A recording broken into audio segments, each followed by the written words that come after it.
Sebelumnya, Assalamualaikum warahmatullahi wabarakatuh. Perkenalkan saya Reni Alfaceria dari ahli jenjang S1 Ilmu Kesehatan Masyarakat Non-Reguler dengan NIM 222100033. Di sini saya akan mempresentasikan review jurnal yang berjudul Faktor Perilaku dan Gaya Hidup yang mempengaruhi status prediabetes pasien Puskesmas Pati 2. Latar belakang peneliti melakukan penelitian tersebut yaitu prevalensi diabetes di Indonesia berdasarkan Riskesdas tahun 2013 terdiagnosis sebesar 1,5%. Hal ini naik menjadi 2 kali lipat dari Riskesdas tahun 2007. Di mana Provinsi Jawa Tengah kejadian diabetes mellitusnya sebesar 1,6%, khususnya di Kabupaten Pati, prevalensi diabetes mellitusnya mengalami kenaikan yang signifikan dalam 5 tahun terakhir, di mana angka tertinggi terjadi di wilayah kerja Puskesmas Pati 2. Sebelum terdiagnosa diabetes mellitus, maka terjadi prediabetes, di mana prediabetes ini yaitu keadaan kadar gula darah tidak cukup tinggi untuk dikategorikan sebagai diabetes mellitus, tetapi sudah mendekati angka borderline. Metodologi penelitiannya yaitu penelitian eksplanatori dengan rancangan studi cross-seksional, di mana penelitian ini diambil datanya dalam satu waktu tersebut. Untuk populasi penelitiannya yaitu penduduk usia 40-59 tahun dengan jumlah 13.419 jiwa. Untuk sampel yang diambil yaitu penduduk yang memenuhi persyaratan inklusi dan eksklusi dengan total sampel 117 orang. Untuk cara pengambilan datanya yaitu menggunakan pengisian kuesioner dan pengukuran antropometri, gejala klinis serta pengukuran gula darah kapiler. Untuk variabel bebas yang diteliti yaitu ada umur, jenis kelamin, indeks massa tubuh, tingkat pendidikan, status pekerjaan, pendapatan keluarga, pola makan, aktivitas fisik, dan kebiasaan merokok. Untuk variabel terikatnya yaitu status prediabetes. Untuk hasilnya disajikan dalam 2 tabel, yang tabel 1 merupakan distribusi rincian status gula darah responden, di mana dari keempat status tersebut yang jumlahnya tertinggi yaitu responden dalam status normal.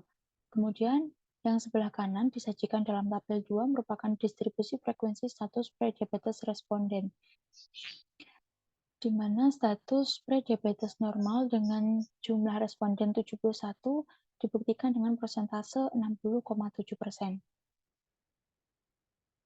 Untuk hasilnya, variabel yang diteliti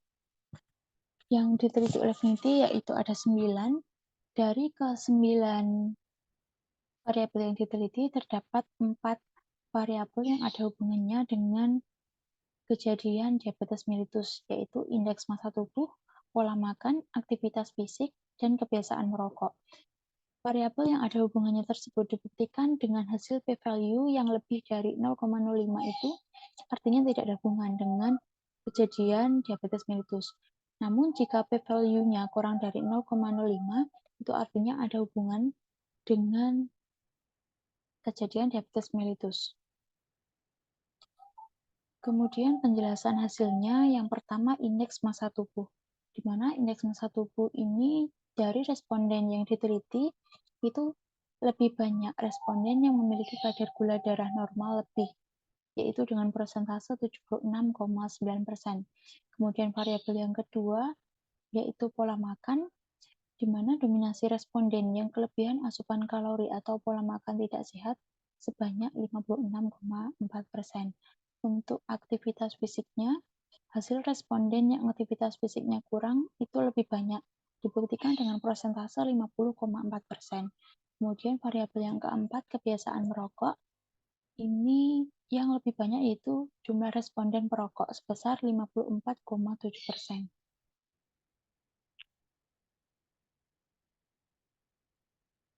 Untuk pembahasannya, indeks massa tubuh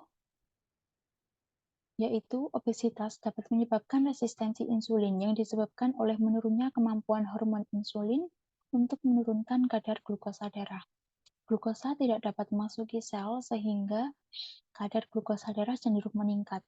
Kondisi ini yang dapat menyebabkan pankreas tidak mampu mengeluarkan insulin secara sesuai kebutuhan, sehingga gula yang dihasilkan oleh hati itu berlebih dan tidak terkendali, sehingga kadar gula dalam darah meningkat dan mencapai pada tahap prediabetes.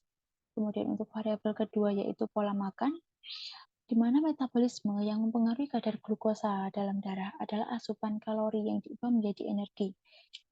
Jadi ketika kadar gula dalam darah itu tinggi, maka sel beta pulau Langerhans pada pankreas itu mengeluarkan insulin. Insulin kemudian akan menurunkan kadar gula dalam darah dengan mendistribusikan gula masuk ke dalam sel-sel yang akan diproduksi untuk menghasilkan energi. Namun, apabila asupan kalori dalam tubuh itu terus tinggi, akan menyebabkan insulin bekerja terlalu berat dan terjadi penurunan fungsi insulin yang berlanjut menjadi prediabetes. Variabel yang ketiga yaitu aktivitas fisik. Saat kita beraktivitas fisik, otot menggunakan glukosa yang tersimpan dalam otot. Dan jika glukosa berkurang, otot mengisi kekosongan dengan mengambil glukosa dari darah. Hal tersebut membuat glukosa darah menurun dan mampu mempertahankan glukosa darah tetap normal. Karena itu, prediabetes dapat dihindarkan bagi orang yang beraktivitas cukup. Untuk variabel yang keempat, yaitu kebiasaan merokok, seorang perokok dapat mengalami paparan radikal bebas yang bebas dan memiliki kandungan antioksidan plasma yang lebih rendah jika dibandingkan dengan orang yang tidak merokok.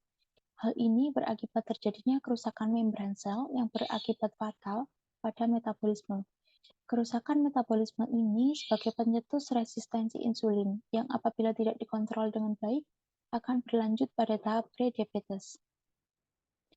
Jadi, kesimpulan dari jurnal tersebut yaitu penanganan yang tepat untuk prediabetes adalah memberikan arahan perubahan perilaku kepada responden yang berpengaruh, seperti menjaga indeks massa tubuh agar tidak berlebihan, kemudian menjaga pola makan yang sehat, serta tidak menghisap ataupun menghirup asap rokok.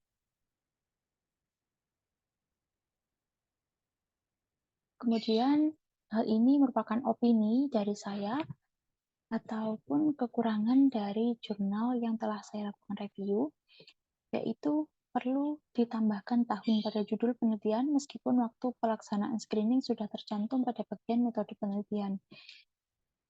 Jadi, biar kita mengetahui penelitian itu dilakukan pada saat kapan sebelum kita membaca jurnal tersebut.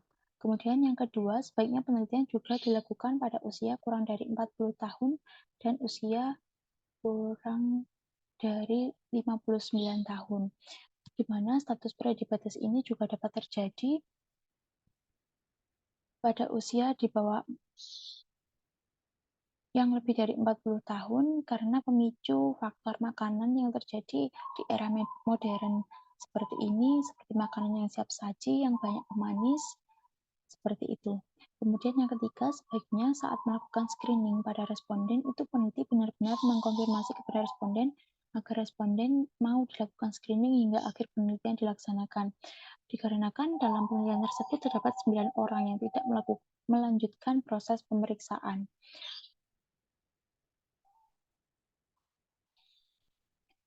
Sumber dari jurnal yang saya review yaitu jurnal yang dibuat oleh Sukenti Saligiah dan Surya Putra pada tahun 2018 dengan judul Faktor Perilaku dan Gaya Hidup yang mempengaruhi status prediabetes pasien puskesmas Pati 2 merupakan jurnal promosi kesehatan Indonesia volume 13.